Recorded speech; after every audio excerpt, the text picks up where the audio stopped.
Greetings, Elder Blacklight, continuing on with the Four Horsemen. This is for my black folks only, and this is also building blocks for a black household. These are things that we let influence us. Now, the Four Horsemen is in Revelations, in the Bibles, the scriptures,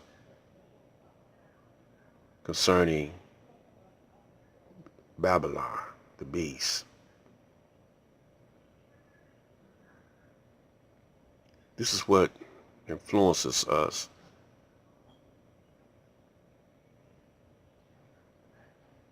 And this is how we build our households.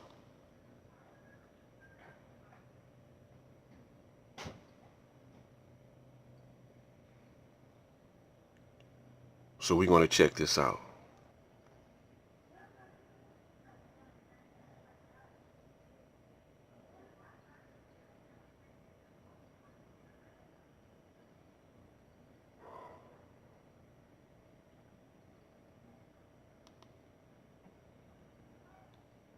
Speculative use that has no genuine productive outcome. It's interesting, if you talk to people in Germany, for example, they don't see a connection between owning a piece of property and being inclined towards being democratic. There's lots of people who rent their housing there and they're perfectly comfortable with that arrangement.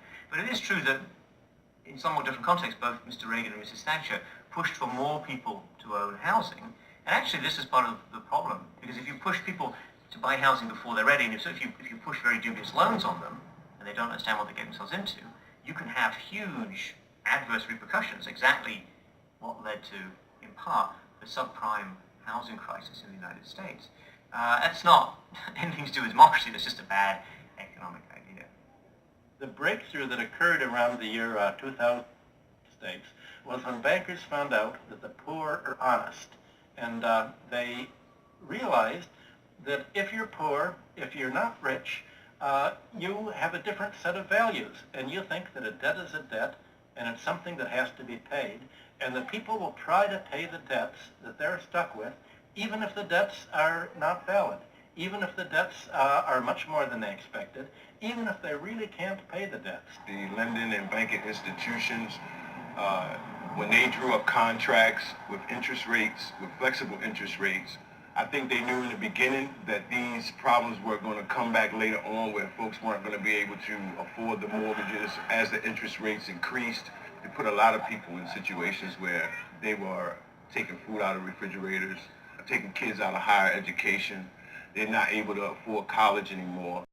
And it is making a really, really bad situation worse.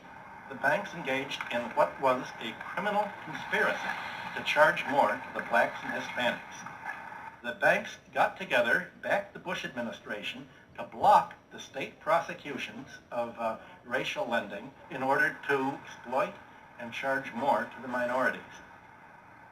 These are loans which were made by one of the major lenders in the city and in this country, Wells Fargo, in which Wells Fargo targeted minority communities in the city, put borrowers into loans that they could not afford, put borrowers into loans that were of the subprime variety, therefore more expensive and less advantageous to the borrowers. Hiding predatory lending practices in the small print of complex financial products was only ever going to enrich one set of interests. Many of the communities in which African Americans live in the city were establishing momentum. There was development activity that was occurring. We were seeing signs of vitality in many of these communities, and the results of the Wells Fargo foreclosures and the subprime lending practices of that lender and others has significantly impaired that progress and brought it to a halt. They're not worrying about, they don't come in the heart of it. Like, you're in the heart of it, so you see. They don't really see the struggle if they don't come in the heart of it. They see in the outside of it. That's like looking at the cover of a book. and seeing the outside of a book, but if you don't go inside the book, then you'll never know what the book about. So they're not worrying about nobody else but themselves. And I think it's wrong, because if they come in the heart of it and they say, they'd be willing to help. What happened in Baltimore is just one example of what is happening all around the world. One way to frame this injustice is by branding it a race issue. But when we look really closely, we can see that there is something at play here that transcends race. Profit. Not an accident, for instance. So everyone of us think we know how to deal with this situation that we're in. Talking about the average black man and woman. So we build the household offering an illusion, thinking that we're gonna go to school and get the jobs, the nice jobs, and live in a affluent neighborhood and get out the ghetto. But everywhere we go is a ghetto, because all ghetto means is where you got a abundance of the same ethnic group living in one condensed area. So if you get a large population of black people living in the cities all around in the same area, then the term is a ghetto, which was originally applied to the Jews living in Germany. So brothers and sisters want to get out the ghetto. They get them a good job and get them a house, thinking that they own it. But every 10 years, now the housing crisis happened 2007 and 2008. It's 2018 going into 19. This decade of young ones coming up are going to fall into the same trap, but they're going to call it something else. They're not going to call it a depression or recession. They're going to give a new name to it.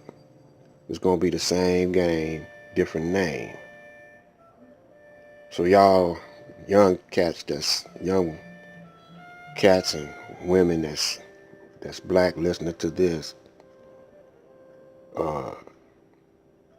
don't be influenced by the crowd.